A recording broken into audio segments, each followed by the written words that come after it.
অথবা cypermethrin spray করতে হবে। এটা যদি না করেন প্রচুর মুকুল আসবে, এবার শোষক পোকা আছে, সমস্ত পোকাগুলো সবগুলো মুকুল শুষে খেয়ে ফেলবে, পরে এটা কালো হয়, দেখবেন সব মুকুল ঝরে গেছে।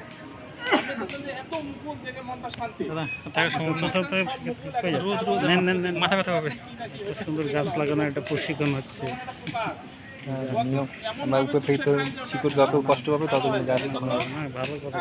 একটু পরামর্শ নেবেন, নিয়ে খালি ওখানে একটা স্প্রে করে দেবেন, সব পোকা মরে যাবে, দেখবেন যে ম্যাক্সিমাম মুকুলে আপনার কি হবে, ফলন আসবে। ঠিক আছে।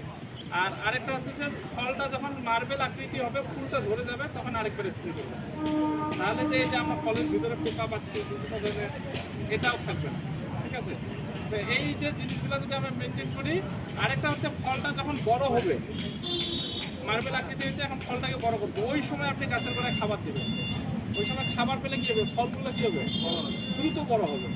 এই যে এইটুকু নিয়ম মেনটেন করলে আপনি প্রত্যেকটা গাছ থেকে, আপনি যদি গাছকে 20,000 টাকা খরচ করেন, গাছ আপনাকে 80,000 টাকা ফেরত দেবে। ঠিক আছে। তাহলে আমি আশা করছি যে সবারই কোথাও না কোথাও গাছ আছে, বাড়িতে হোক যেখানে হোক, হ্যাঁ, পুরাতন ডালপালাগুলো একটু কেটে দেবেন।